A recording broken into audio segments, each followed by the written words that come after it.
Hello everybody. We are going to start working on divisors of 10. So first thing that I want to start with is we've been using divisors of 10 when it comes to division patterns, what we did yesterday. So now we're going to work with divisors of 10 looking at normal numbers, okay? In our division patterns, we looked at numbers that had zeros at both ends, so we were able to cancel them out. In this case, we don't have that. So we're going to work on some step-by-step problems and processes to try to get the answer. So the first thing we're going to do is we're going to start this problem like we would any other division problem. So I'm going to say, can 40 go into 1? Can't do it. Can 40 go into 13? Can't do it. So now can 40 go into 137 without going over? Absolutely. But it can be kind of tricky to think about that off of the top of your head. So I'm going to make this more simple for myself. And what I'm going to do is in my divisor, I'm going to underline my first number in the tens place, which is the 4. What I'm going to do now is I'm going to say, can 4 go into 1? No, we know that. Can 4 go into 13? Yes, it can. So I'm just breaking the problem up to make it smaller. So now I'm going to think about how many times can 4 fit into 13 without going over?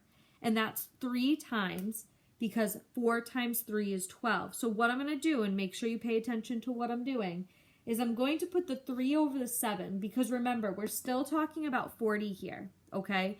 We're just using the 4 and the 13 to help us get to the answer a little bit easier.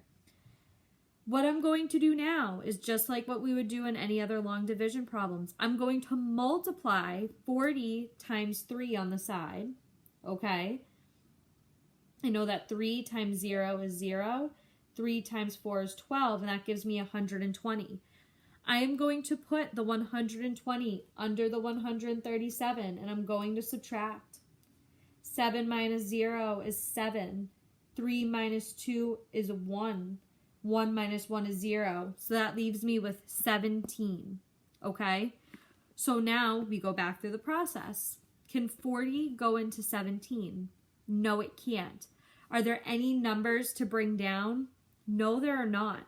So what I'm going to do now is I'm going to write my remainder 17. So you have 3 remainder 17.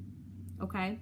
I'm going to do another 2 other problems that will be helpful on your work today. All right? Our next problem is going to be a little bit smaller. It is going to be 85 divided by 20.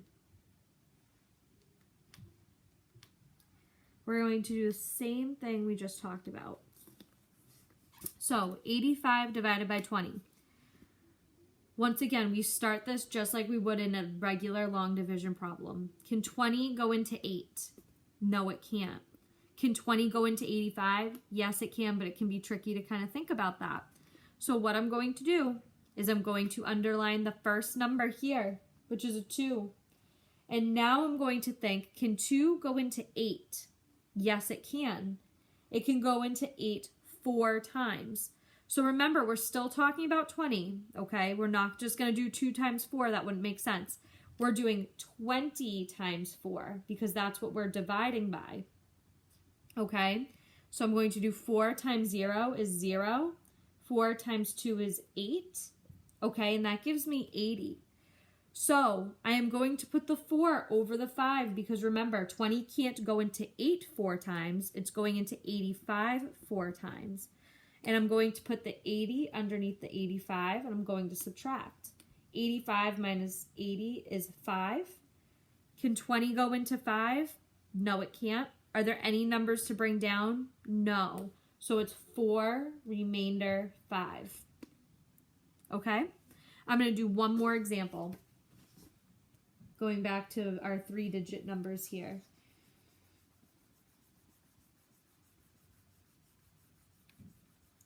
We are going to do 200 258 divided by 50.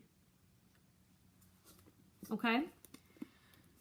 So, once again, we start our problem just like any other division problem. Can 50 go into 2? No. Can 50 go into 25? No, it can't. Can 50 go into 258? Absolutely. Do we know off the top of our head how many times? Not necessarily. So we're going to break it apart. I'm going to underline my first number in my divisor, which is the 5. And I'm going to think, can 5 go into 2? Nope. Can 5 go into 25? Yes. So I'm going to underline that 25. Okay. Now I'm going to ask myself, how many times can 5 go into 25? That's 5 times. So remember, I'm not doing 5 times 5. I'm doing 50 times 5. Okay. 5 times 0 is 0. 5 times 5 is 25. That gets me to 250. I'm going to put the 5 over the 8 because 50 is going into 258 5 times. 50 is not going into 25 5 times. 50 is going into 258 5 times. I'm going to put the 250 underneath our 258, and I'm going to subtract. 8 minus 0 is 8. 5 minus 5 is 0. 2 minus 2 is 0. I say, can 5 go into 8? No, it can't. Are there any other numbers to bring down? No. So that leaves me with 5, remainder 8. Okay? I'll be on Zoom later today. And if you have any questions or want to do some problems with me, I'll